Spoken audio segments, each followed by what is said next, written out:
Hi, everybody, and welcome to Friday Night Flock Talk. I'm Robin Sullivan of the Leather Elves, and I'm glad you all can join us. I see that, yes, you're at the right one, Frank. You're all good, and welcome, everybody. So, we've got the usual reminders. I'm going to ask you to like us on Facebook, like the Leather Elves on Facebook, so that you get reminders when we go live and notification when we go live. Like and follow the Leather Elves. You can follow us on Instagram, and you can subscribe to our YouTube channel. So there's just a bunch of ways that we can keep in touch. We haven't, we've been doing some different stuff, but last week I did a mini webinar, if you will, and it was great. The input from you guys was super motivating for me, and the questions you asked were amazing. So thank you very much. And it's all about choice, right? Amber and Phoenix. This is Amber, who works at Kiko's Toy Chest out in Tacoma, and this is Phoenix. And I'll tell you a little bit more about Phoenix once we get started. But Amber gives Phoenix choices. So we just want to talk some more about choice. And I've got a great guest that some of you have heard before. For some of you, this will be the first time you meet her. So we're going to do her biography and stuff. But I want to introduce you all to a colleague of mine who I've known for some time. And if we can bring Jess on here, it's Jess Euliano. Hi, Jess. How are you? I'm great. How are you? Good. So Jess and I had talked about her coming back on. So she's been on before. And Jess attended AFA virtually, right? And so I said, well, how about we talk about choice? And she had seen the presentation that you guys saw last week. And I think this is going to be, I'm kind of excited for tonight. So, all right, I'm going to read your bio just in case anybody missed it, because it's pretty impressive. Jess Euliano, CPBT-KA,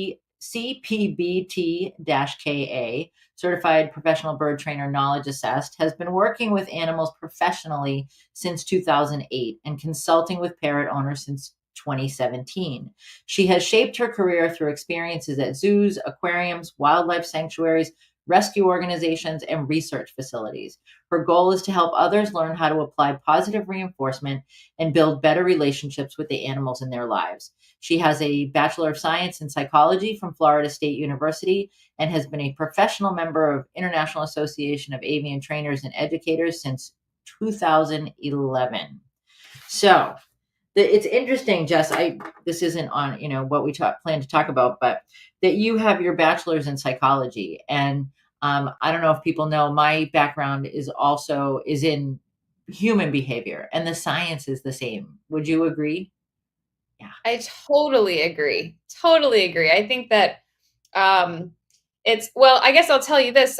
When you're applying for jobs in the animal field and you specifically want to work with training animals, that's actually one of the things that they look for. And I know this because I've been on both sides of it. I've been the person who's looking for the job, and I've also been the person hiring. And so when I see a resume where it says that somebody has some degree of some kind and some type of psychology or behavioral background, I'm like, yes, that's what we're looking for. Someone like you. So yeah, absolutely. It's so true. And I always tell people it's the same science. I'm like, you can do this Mhm. with your birds, you can do this with your husband, you can do it with whoever. And it mostly works. No, it does work.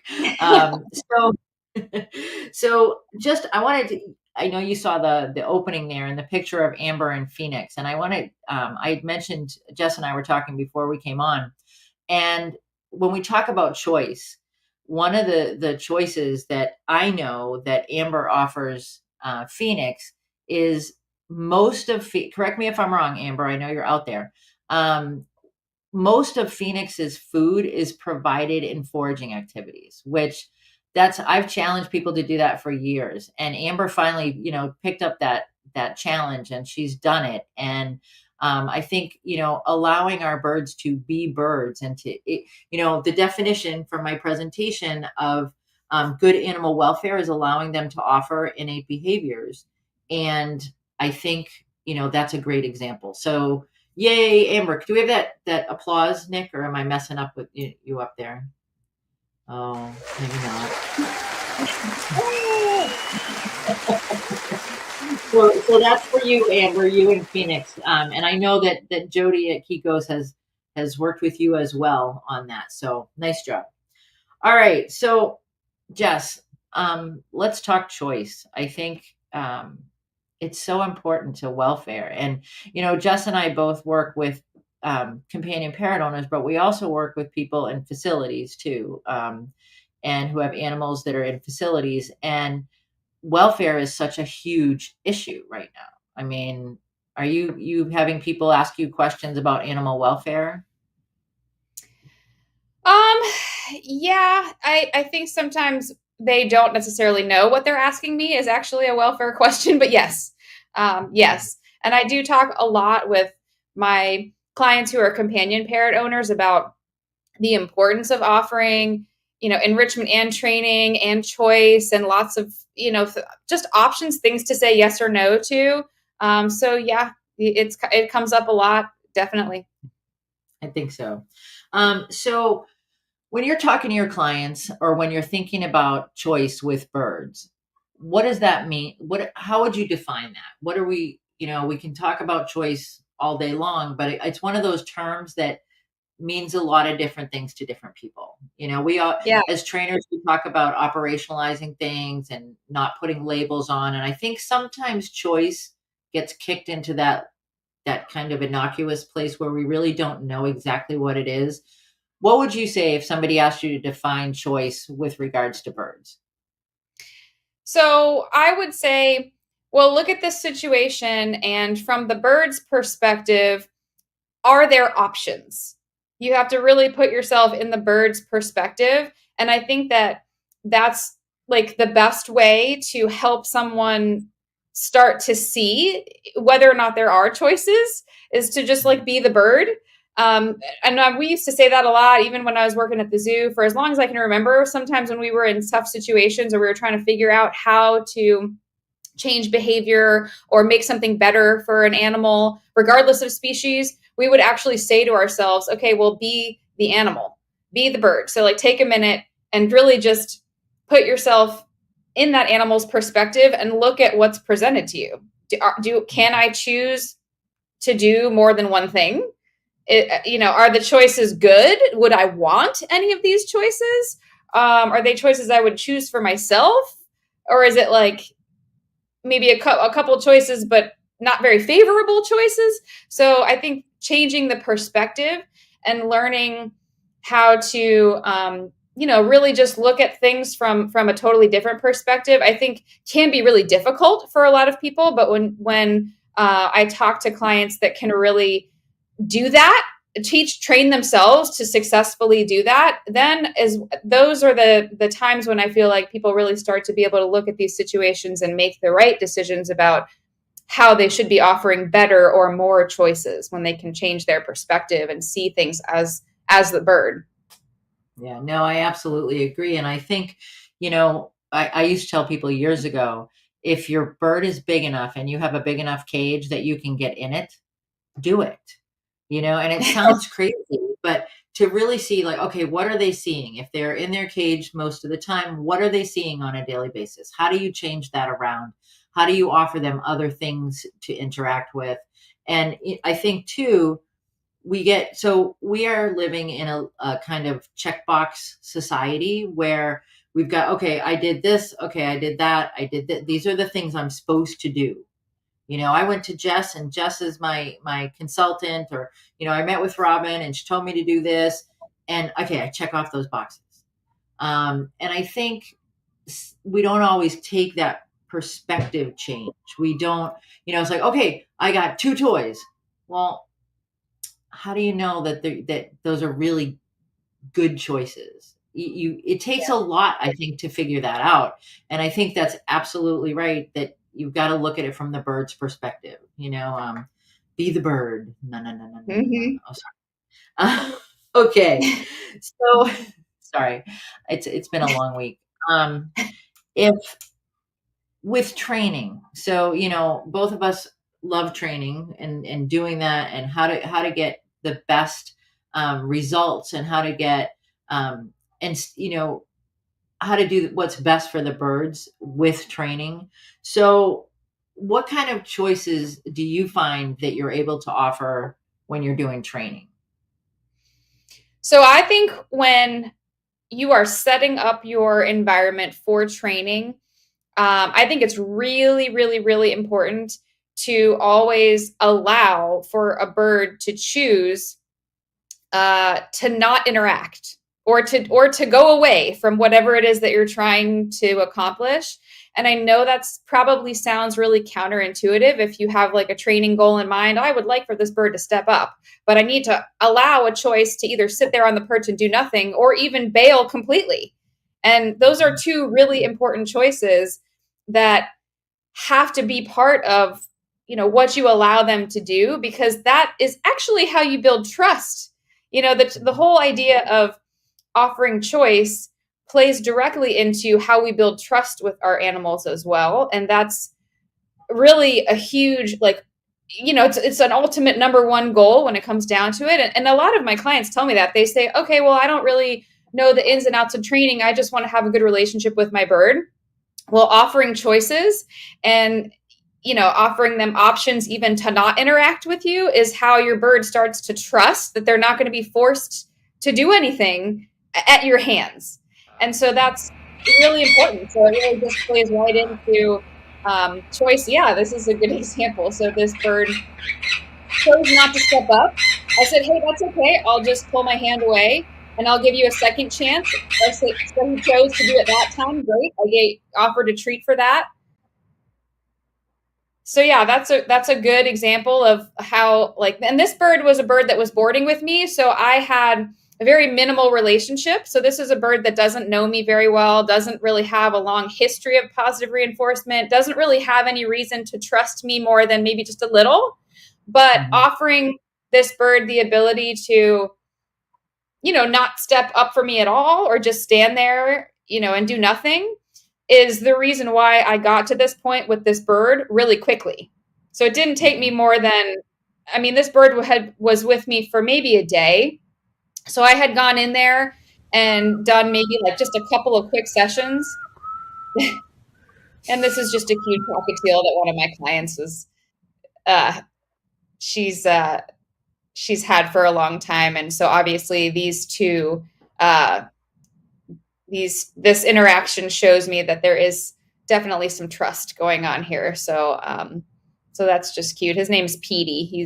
And he's still around. So this was a clip from several years ago, but I actually just spoke with this client very recently, and she sends me videos and updates of Petey all the time. So she still is doing a good job maintaining her trust and offering this bird lots of choices.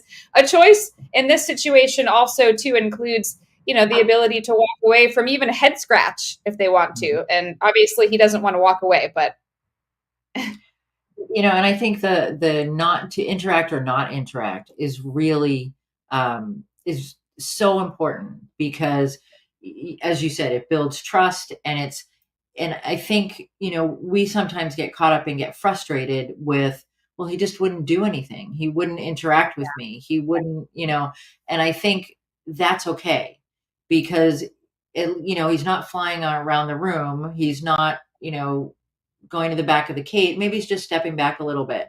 And it's not a violent response. It's just not right now. I'm not going to interact right now. And when we think about it, a lot of what we do with our birds is on our schedules. So I'm going to do a training right now. I'm going to do a session right now because I have time, yeah. and I think that's something that I want people to take away from this as far as choices are concerned. If you're offering that choice not to interact, then you need to be aware that there may be you may need to do another train or try another training session that day, or in 15 minutes or in 5 minutes, whatever the case may be. You've got to kind of gauge it by how the bird responds, but be prepared that your timing is not always going to be the same as your bird's timing. Do you talk to your clients about like when's the best time to train and stuff like that? Yeah, because people will ask me like, "Oh, when's the best time to train?" And in a lot of cases, what I say is, "Well, allot yourself, a bigger block of time in case you have to walk away and come back, because it's just like what you said. Sometimes it's just not they're not in the mood, and if you go in for an interaction and they're not in the mood for an interaction, um, you don't want to force it, because then you're eliminating the choice for the bird to say, no, I'm not in the mood right now. So, to me, I'm just like, all right, no harm, no foul. If you're not in the mood right now, I'll go do something else and I'll come back in a little bit. And to me, it's just no problem. I'll just go, maybe I'll work with another bird, or I'll just go away completely for a minute and do something else and come back. And depending on the situation, sometimes it's 5 minutes, sometimes it's 30 minutes, but the point is very important what you said. You do want to come back and offer opportunities. That's one of the most important things is, if you go in to interact with your bird and they're not in the mood, or they refuse behavior, that's not a big deal, but you want to make sure that you do go back multiple times throughout the day, because you don't want them to get frustrated and not have opportunities to get positive reinforcement from you. And that's also a really key thing as well. So I always tell my clients that, make sure that even if a bird says no, you still want to come back. Like, make sure you come back and take a break, come back. And if you have to take a step back in your training to offer them an opportunity, to get the reinforcement, that's really important too, because so what if you take a step back? It's not really important that you took a step back. What's important is that you are still building your history of positive reinforcement. So you want that bird to still associate you with getting some high value treats and having fun in the training, in the interaction. So even if the behavior is like inching along, or maybe isn't progressing as fast as you would like, it's more important that your relationship is like super solid, and there's trust and choice and all of those things like we talked about. They all tie in together, so all very important. Yeah, I think that's critical, is that you may have to take that step back in approximations, just because, okay, so you don't want it to be the whole day to be a bust. If the bird, no, I'm not doing that behavior, I'm, for whatever reason, and you're not in their head, so you really may not know unless it's something environmental that you can see. But you want there to be some positive. You want there to be like you said, build a reinforcement history, so that there is something. So it's not like, well, got nothing today, and okay, we're just going to move on. There's always something that you can find, that you can ask for. And I think, when we offer choice, it's whether they want to interact or not. And then sometimes they'll offer behavior. And if you see a Right. bird offer behavior and you haven't had an opportunity to reinforce that day, so maybe that's the behavior that, I mean, it's one of those, some days you want to go for a bike ride and other days you want to lay on the couch. And so our birds, maybe it's a lay on the couch day. Maybe it's, I just want to, lift one foot, and that's as far as it's going to go. So they're showing you that behavior. So maybe you take a step back and then you go back and cue that behavior that they're offering you, so that you can Yeah. have something you're going to get, you can reinforce, but you're giving them that choice again. It's like, okay, that's what you want to do today, then that's what we'll do today. So Right. just Yeah. One you thing. Oh, go ahead. Go go ahead. ahead. I was just going to say that made me think of um, something that I talk a lot about too, about how I feel like it's very easy to forget, or maybe just miss, that there are so many behaviors that our birds do that are like totally acceptable and worth reinforcing. So there's actually a lot of opportunities um, to reinforce all kinds of behaviors that are good, even something as simple as having upright body posture, being calm, being quiet, as opposed to screaming. I mean, even if the bird's not screaming, and the bird maybe doesn't scream very often or whatever. But if the bird is calm and is like, just, I don't know, maybe even just, I don't know, calmly preening. If preening is not an issue, I guess that would be a different conversation. But even something like, just having or being calm and having upright body posture while being on your hand is something that is definitely worth reinforcing, because even though it seems like such a basic behavior, oh, this bird does it all the time. Well, what happens if we start reinforcing this? Now your bird's really going to want to sit on your hand and really want to be calm on your hand all the time. And, it's just one of those things where, we forget how many things they do that are actually good that we should be paying them for. And, Adrienne says she walks around with treats in her pocket so she can reinforce right away. That's a great, if you're around your birds all day long, or, whenever you're around them, if you can have that pocket full of treats, I think that's a great idea. And so Jess, we were talking about, how to, you're going to reinforce that you want to build that relationship. And you referenced high value reinforcers. And I think that's something important for us to talk about, that choice in reinforcement is another thing that is another way to offer choice. So how do you determine what you're going to reinforce with? To me, this is a lot of fun because I love the fact that parrots can eat a lot of different things. And the way that you deliver reinforcement there's so many just ways and combinations to offer reinforcement that, like, to me, I think it's so exciting because I know that I can be the roulette wheel that they don't know what's coming. Every time they pull that lever, they're doing behaviors, and I can just be like, okay, well, here's a jackpot. Well, here's a couple little things. So here's a couple things you haven't had in a while. Some dried fruit, a combination of sunflower seeds, maybe some this, that, So I love the fact that, reinforcement can be at different rates. It can be different combinations of things. It can be small pieces, big pieces when appropriate. That's definitely something I talk to clients about a lot, because it's very easy to get into the habit of being like, oh, I know that my bird really loves almonds. And so when I ask, what's one of the first things that I ask is like, okay, well, what are some of your bird's favorite foods? Somebody will say, oh, well, my bird loves almonds. And I'm like, well, that's great. But, what else? And they'll be like, oh, well, the bird just tosses everything except for almonds. And I'm like, okay, well, when you offer almonds, like, how does that go? Like, is it always a good reinforcer? And usually people say, oh yeah, the bird will take one or two and then they don't want them anymore.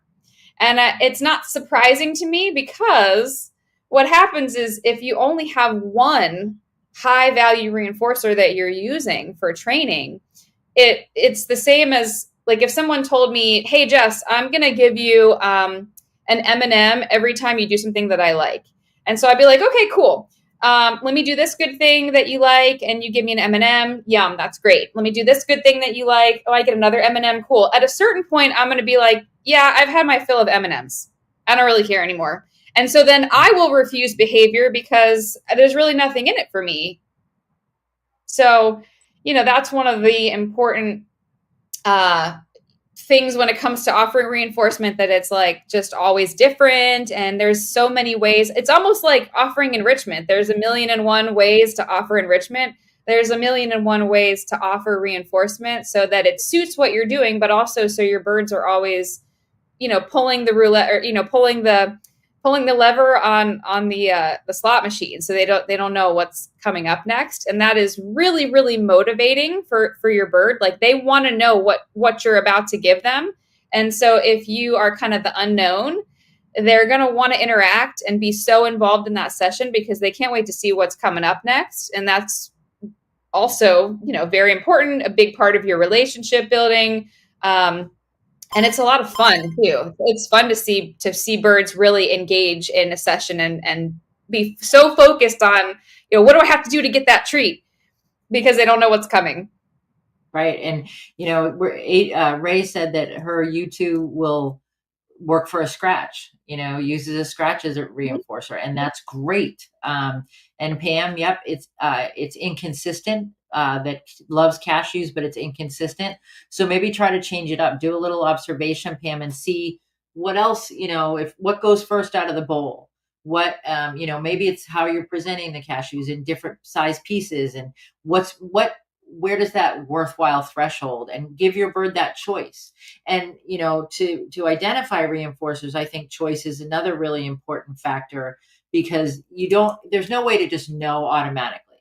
Your bird's going to go for things, maybe you get a new bird, maybe your bird just all of a sudden doesn't like something, and you're like, okay, I don't really know why, but it happened. So using that choice and offering different choices, you can kind of see, all right, that's what his first choice is. That's what he pulls out first. That's the second choice. And then you realize what the value of those items are, and you can decide if that's something you want to offer as a choice for reinforcement. So yeah, Mm-hmm. I think finding the right reinforcer is like such great detective work. It's so much fun. And I think it's something that, it seems at first it's a little tedious, because you get that bird that's going to throw everything out of the bowl and not be the least bit. It's like, Mm-hmm. yeah, no, no, no, no, I have to have the Brazil nut. Okay. So what else though? There's got to be other things. Yeah. So I think that's important. Um, and that goes hand in hand just with listening to our birds. We really need to pay attention. I'm sure as a consultant you've heard this. I wish that I had, just a nickel even for every time I've heard, I never saw it coming. There was nothing Yeah. different. And it's okay, because, we get in that like, oh, it's all the same. It's nothing's changed. And we want that to be the answer, that no, nothing's changed. I don't know why his behavior has suddenly changed. So when we're talking about what we're going to offer for choices and how we're going to offer different choices, our observation skills are so important. What is it that is showing us that this is what the bird wants to interact with. So observable body language, what kind of things are you looking for, when you're deciding what to offer for choices, whether it's enrichment or food or training? What are you looking for?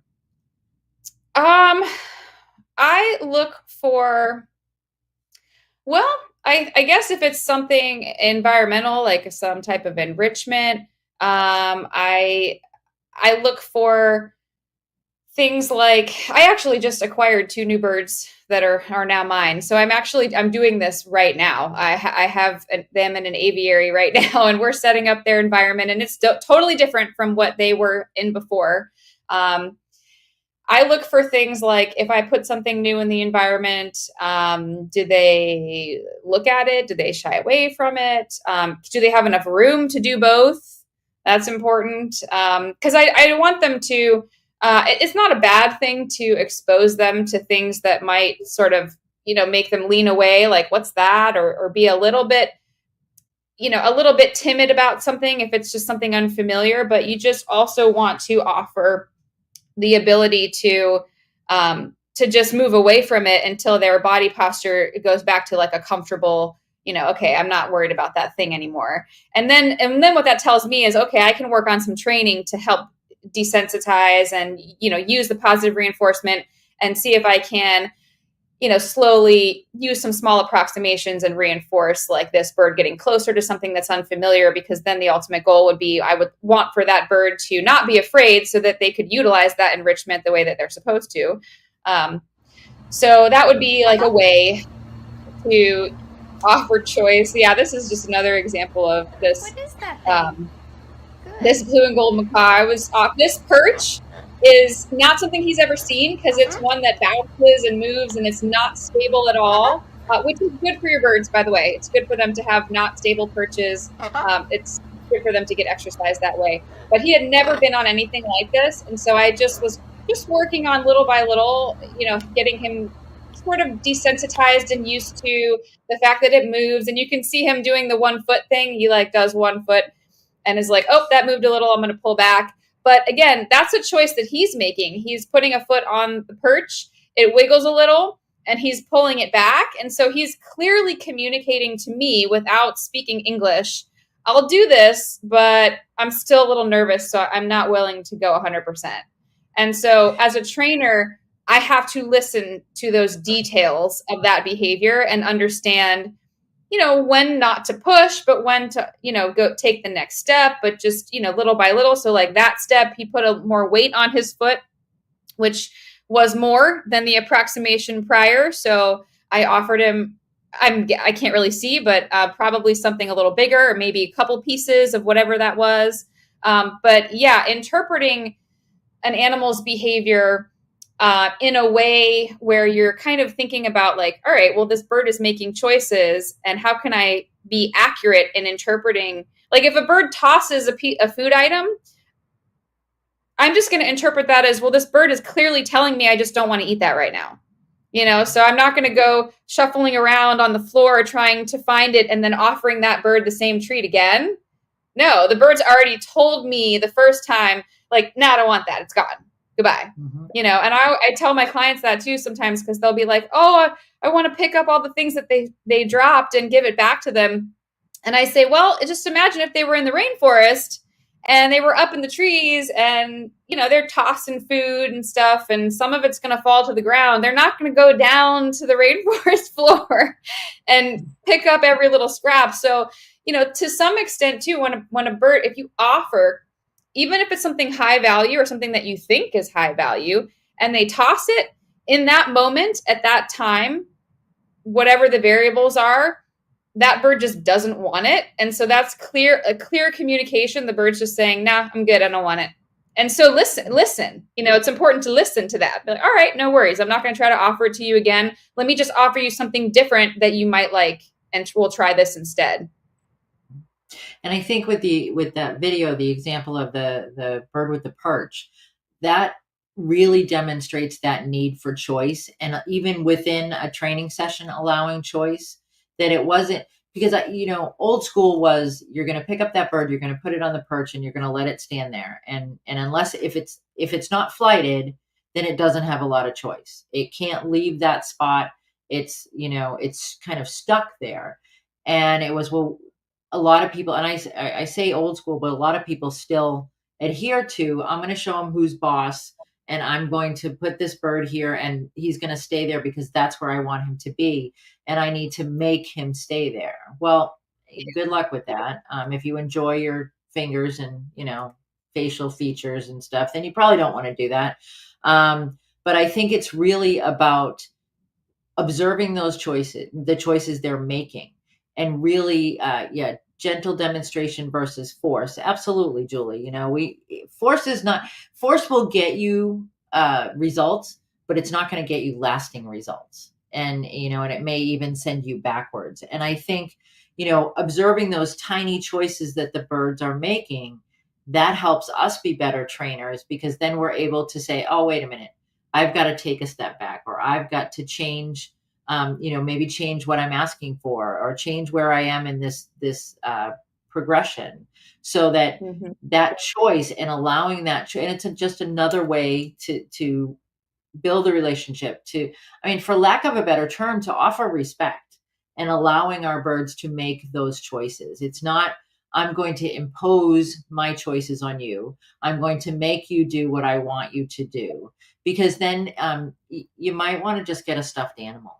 I know that's, people are like, that sounds really harsh, but I think it's kind of the case. So watching those little changes in demeanor, those little changes in behavior, and going with those, and really paying attention. Observation is so key when it comes to any kind of animal care, not just birds, not just training, but general care of animals. You've got to observe what's going on, and I'm sure you found that, because you worked with different species too, when you were at the zoo, right? And it was it pretty much the same kind of, you've really got to pay attention with them. Yeah. It's the same. It is across species. All of these things that we're discussing apply. Totally. Obviously, your setup and your environment may be different, but it's definitely the same. Sometimes I even think of it like in my own life. So I hesitate sometimes to make a lot of comparisons to like our lives as humans, because birds they live a totally different, type of life. They just don't, I would imagine they don't view things anything like the way that we do, because we're a totally different species. And I don't like to, I don't want to get into the trap of being anthropomorphic, but sometimes when I talk to people about having control of the environment and making choices and how important it is, I actually will say, think about your own life. Think about in your life when you feel the most happy, content, confident. It's when you feel like you have control and you get to make all the choices. But think about a time in your life when maybe it wasn't that way and you didn't get to choose, or if someone was telling you what to do and you didn't have control over what happens to you or your environment, or the things that are important to you. Then that makes you feel less confident, and it makes you feel like refusing to behave, all these things that we see sometimes when our birds, we do this to our birds. So again, without getting into the trap of being anthropomorphic, I do think that is a good way to kind of, I don't know, make sense of the concept and just kind of think about, well, how do you feel when you don't have control, or you don't have the choices that you really want, and you can't choose what you really want? It's not very empowering. And we want our birds to feel empowered. And that is so important, because a bird that is empowered and has choice and can control and manipulate their environment is a bird that you will have a good relationship with, because you've given that to them. And that is so reinforcing. And it's funny, when you say empowering, that was the word that absolutely comes to mind, because we do want to empower our animals, not just our bird, but our animals, and any animals that we're coming in contact with. And it's that, when we're communicating with our birds in particular, and we're requesting behavior, we're requesting a certain behavior, they need to have that confidence that they know what you're asking for. If that makes sense, that we want them to understand, we want them to be able to either yes do that behavior or choose not to, but really being aware of how we are creating that situation, how we are empowering them and giving them that control, I think is really crucial. And like Melissa says, she puts Zorro on things, but he's flighted, so he can step up or not. He can fly away if he wants to. There's all kinds of choices happening there. And it's definitely not, it's not bad to say, if you've got your bird that will step up and you put them on, a play stand or something like that, as long as they have options, to not just be there because you want them to be there. I think that's, and so, yeah, Melissa, that's absolutely the way it should be, the way you have it with Zorro. So Jess, when you were working at the zoo, or in a professional setting, if you've got a show, because I know you guys did a show, if you've got a show that you need to put on, how do we still work in choice? If you've got a deadline, and maybe it's not maybe it's not a professional show, maybe it's and this used to happen with my Kaik, was I've got to go out the door and go to work, and you're hanging out with me, and we were talking, we were interacting, and now you've got to go back in your cage, because I'm leaving the house and whatever. But when you've got that kind of deadline looming, how do you offer Yeah. choice in a situation like that? Yeah.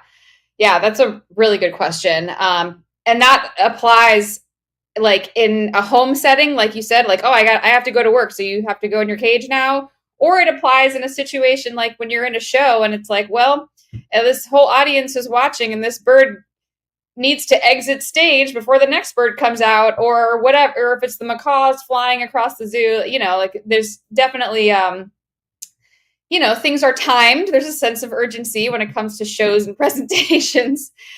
So tackling things like that, I think it's so important that you get a lot of practice in, and consistency. So like for the companion parrot example, just because I deal with that situation a lot. Like that, I need to put you in the cage. You need to go in your cage so I can leave the house scenario. It's very common. I hear this all the time. I I feel like what it really comes down to is how much you practice the really simple behaviors. If you want your bird to voluntarily go home, but go back into the cage, then the consistency in which your bird will do that depends on how much you practice that when it's not doesn't have to happen right this second. When you practice when you don't have to leave the house right now. So like what I would tell someone who wants their bird to, put themselves away so you don't have to chase a bird around the house or shove a bird in a cage and do any of that craziness, or create a negative experience, then you should be practicing those behaviors a couple times a day, a couple minutes here and there. Use your small approximations. You don't have to be doing it. Obviously, you're going to have to break that behavior down into smaller steps, but be working on it every day consistently so that bird has a history of positive reinforcement doing that behavior. And it's all broken down into little steps, your little approximations. So the bird is getting reinforced for every little step of that behavior until you have the behavior consistent. And then still, even when it's not crunch time, practice the behavior. So like, for example, if I want my bird to put himself away and go back in the cage every time I need for him to go in there, then I'm probably going to practice that behavior at least once a day, or if the behavior has been learned and they already know how to do it and they're good about it, then maybe you don't have to do it every day. Maybe we practice that like once or twice a week, and that's enough to keep that behavior happening every time I ask, really consistent. Also, make sure that you're always offering reinforcement.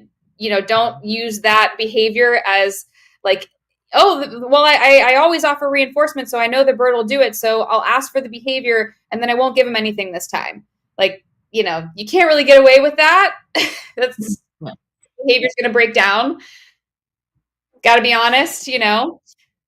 It's so true. And I think, we've got to make, again, going back in the cage is a choice. It's a choice that we're asking them to make. And we want to make it a viable choice. So it's not, you're going back in the cage, I'm slamming the door and there's nothing in there for you to do. Well, yeah, no, that's not a choice. It's got to be, it's got to be something that is reinforcing, something that they choose to interact with, whether it's, there's a couple of choices for toys, whether there are different, food items maybe.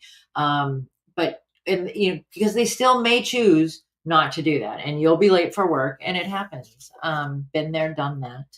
But I think it's really about, so you're going from there are choices upon choices that we don't even recognize sometimes as we go through a day, that it's, the choice to come out of the cage in the first place, if your bird is caged overnight, the choice where to, hang out, roost, where to perch, what am I going to interact with? And then, doing a training session. Am I going to do the behavior that's being requested, or am I going to refuse at this point in time? All these different choices that our birds are making from moment to moment, and it's a series of choices. It's not, none of them are in a vacuum. It's not, well, I'm going to exit the cage and now I don't have to make any more choices. No, they do. And but you need to be aware that those choices need to be available. Does that make sense? Yeah, definitely. And that's that example, that going in and out of the cage is, I was just thinking about this as you were talking too. It also, I think one of the reasons why I love simple behaviors like kennel training and like going, just training an animal to just voluntarily go home, stuff like that, is because I did so much of it actually.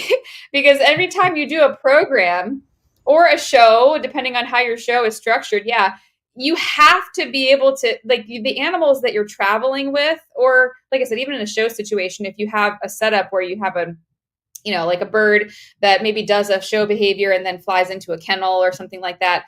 But like it's, like we were talking about, I've worked with other species as well. Like we worked really hard on training the clouded leopards to voluntarily go in their kennels. Like, not every animal just wants to go into a dark box, and I can't blame them, for not wanting to do it. Now, granted, the situation is different. If you're a kinkajou and you're nocturnal, sure, she loves the dark box, but different reinforcers for different species.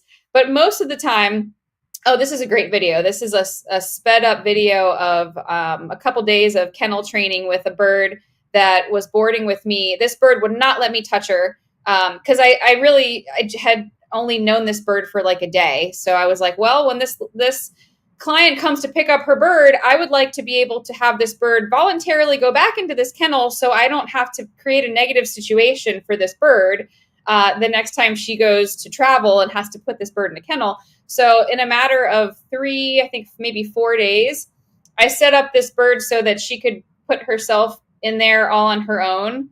And I never touched her at all. So that's a good example of how, and she could definitely choose to climb up the cage and leave. And she did that, a couple times where she just was like, well, I'm out of here. So I'm going to climb up the cage and go over there and, I'll come down when I'm ready. So I had to wait her out, which is what you have to do sometimes. That's why when you're doing this type of training, you do kind of want to give yourself some time and allow yourself the ability to walk away and come back if you need to, because it happens. But yeah, that was a good example. That only took 4 days and I never touched that bird at all. Not one time.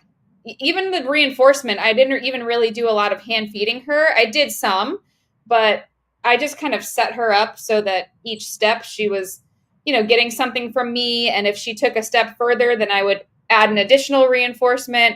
And it was really pretty straightforward, pretty easy. So even with a bird that you can't actually touch at all, you can still do a lot of this training.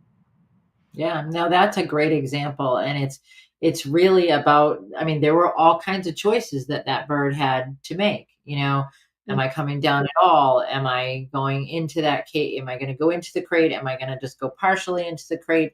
So there were a lot of different choices. And, it's sometimes choices are, a necessity, but other times it's just setting up a variety of choices so that your bird, that's the other thing that we didn't even talk about, Jess, when we were talking about what we were going to talk about, was, some birds haven't been able to make any choices at all.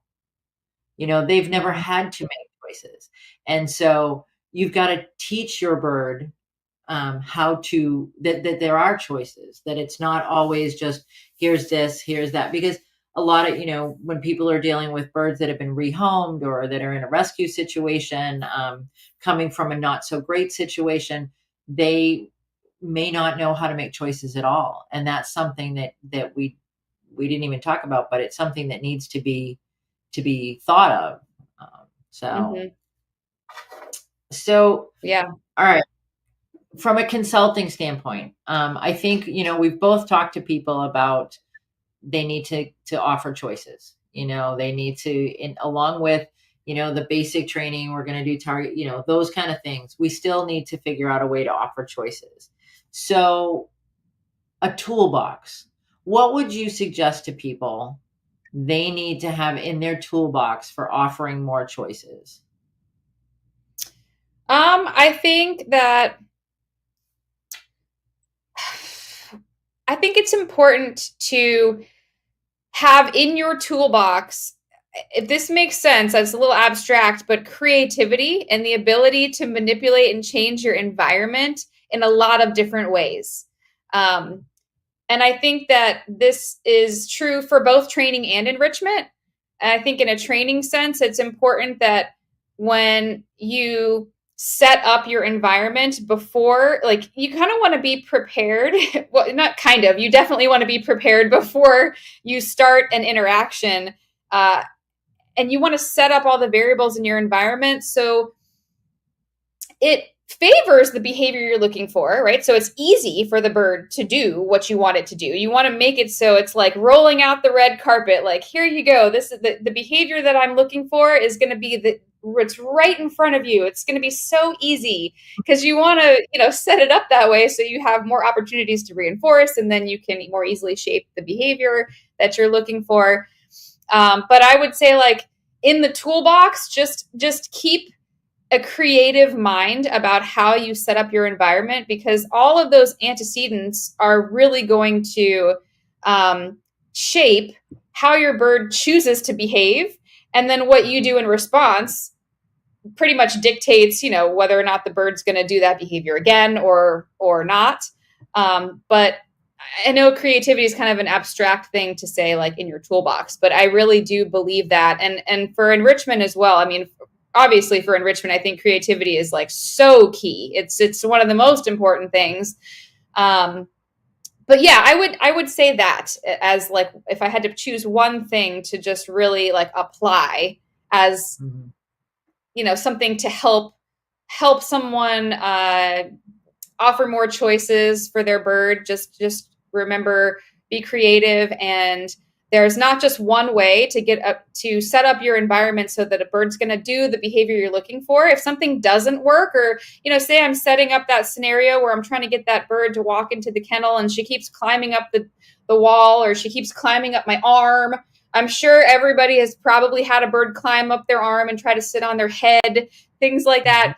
How can you set up your environment so that that behavior is maybe just not very favorable, not as accessible, but then you can offer like an alternative that is, way more accessible, results in high value reinforcement. It just makes it a lot more glamorous, so you can Mhm. take the behaviors that you don't want and just sort of, make it so it's like, well, you could choose to do it, but why? When you can go do this behavior instead, and it's like so much fun, and you get all these treats, and here I'm interacting with you, and all this good stuff. So yeah, I don't know. That's kind of maybe a long-winded answer to your question, but that's what I think.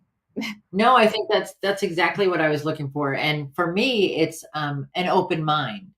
You need to have Yeah, an open mind in your toolbox because it's not always going to be the choice that you anticipate. And, you may, and I've said this 1,000 times, you go buy that ridiculously expensive toy. You bring it home. This is going to be the best thing ever. I know this is just what he loves, blah, blah, blah. No. And the bird chooses not to interact. So we've all been there, and I think it's a matter of being willing to pivot, being willing to say, okay, that didn't work, or maybe that's not a desired outcome for you, the bird. What other kind of choices can I offer you? And you need to be willing to let go of what you think is right. This goes back to our conversation in the beginning about the bird's perspective. So you've got to kind of let go of what you decide is the right thing, or is the chosen thing, or the favorite thing.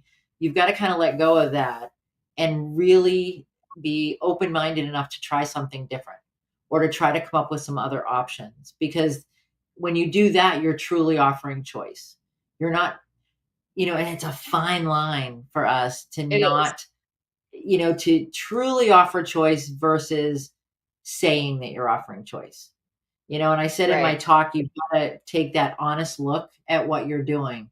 And it's not easy, because I don't think anybody that's listening, or anybody that, goes to see you or has come to me for consulting or called me about different issues, I don't think any of those people want to not do right by their birds. And I think Yeah. it's a matter of taking that step back and sometimes going, oh, I could be offering more choices, or I could be offering different choices. So I think that's that open mind for me is what I would want to see, in addition to creativity in the toolbox. I think that's important. Um, Yeah, really, so I have a good example real quick. I'm sorry to interrupt you. no, A go good ahead. example, just on that note, that I think maybe everyone will also kind of find this amusing. So when did the bird of prey show at the zoo. Sometimes we would have the owls were notorious for doing this, but we would be like training a new show behavior. You're already laughing because it's that the owls are going to have some quirky Right. little thing that they. So we would be like training the owls, exactly. Yes, the great horned owl actually is the one I'm thinking of.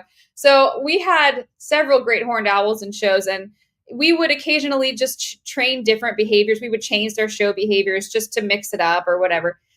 And we were training one of the great horned owls for a show behavior, and we were out there in the yard and we were trying to get him to fly a different pattern over the audience, or we had some platforms and things that we had set up for him, and we would release him, and he just kept going right up to this tree that was not part of what we had decided we wanted the behavior to be.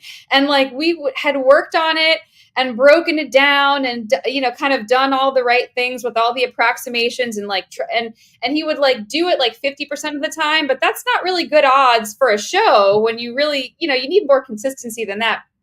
And so I was like, you know what? We've worked on this for a while. And I said to my guys, I was like, why try to fit a round peg in a square hole? If this bird really wants to go up to this tree and he wants to start his behavior from this spot right here and then fly the rest of whatever pattern we have set up for him, let's train it. Let's reinforce it. Why fight it? If it's not something that's a problem, it's not like he's flying to a spot where there's an issue. We just had in our minds, we got a little narrow-minded. We got set in our way. We were like, we want this bird to do this, and that's it. And it's not to say that, maybe if we had trained him for another few weeks, so we could have maybe got him to do it more consistently. Sure. But when it comes down to it, is it really that important? Like, we could still create a really nice show behavior and let him start where he just wants to start. For whatever reason, I don't know why he wanted to go there, but it's not really important for me to know why. It's important for me to just acknowledge, well, this is his choice. This is what he wants to do. And if this is the difference between him doing his show behavior consistently or not, then why are we fighting it? Why are we? And so that's exactly what you're talking about. Like it's like the ego. You really do have to let go of the ego and the narrow-mindedness, and you just have to kind of be open and, all right, well, this bird is clearly telling us that this is what he wants to do. Like, why are we fighting him? Let's just let him do it. And, and I think that brings up a good point, that capturing behavior sometimes is a way to offer choice. So we talk about training behavior, capturing behavior. And so capturing behavior refers to if an animal is doing something and you go, that's really cool. I like that. I like what that is. And then so that's something that the animal has already chosen to do. And so you really want to, it's usually a natural behavior. It's usually something that that's in their wheelhouse, that makes sense for them to do. It's not, the trick toy with the, trick. Got on a bike and rode it. Much. I don't want to say that. I have a lot of people who get really angry with me about that, but it's not the bird on the roller skates. It's a behavior that is very comfortable, that is normal for this bird to do or this animal to do. And so then if you can capture that behavior, you've given them the choice to kind of guide their training, which is super cool. And it really, it's, again, we talk about empowerment. We talk about how do we, let our birds live their best lives, kind of thing. And if you're allowing them to kind of set that tone, that's true success in my mind, and you can't do that all the time. There are certain things that are not going to be, 100% where that bird wants to start a behavior or whatever. But if you capture something that they're doing anyway, or you can, shape something around a natural behavior that they've shown you, then you're empowering them and you're allowing them to be birds, to be the animals that they are. And so I think that's really, Laura says my favorite thing is bicycle parrot. So yeah, I'll hear about that, I'm sure. It happens. But I guess, just we are at 8:00. I love, having Jess on, and if Jess will do it, we'll have her again, because we always seem to get to this point and it's like we have more to talk about. But one of the things I wanted to point out, and we were going to talk about some ways to offer different choices, and I think what we talked about should hopefully give you guys some ideas as far as that's concerned, because we can't really help you decide what choices to offer, because we don't know your birds. And if we did that, it would be kind of taking that choice away, if that makes any sense to you guys out there. So the one thing I wanted to point out though was be realistic when you're talking about, I need to offer more choices. You don't need to offer hundreds of thousands of choices. You just don't. Offering choices, offering, and a choice is making a decision between at least two things. Um, and Laura, yes, they do have mountain bikes, but I cornered the market on mountain bikes for bird sales, and I'd like to keep it that way. So we're keeping that kind of hush hush.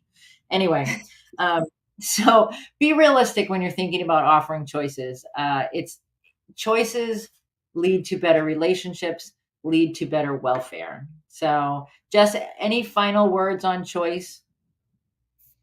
Um, I'm super flattered that I see that there's several people saying that they're glad that I'm back. So They love aside from that, that's awesome.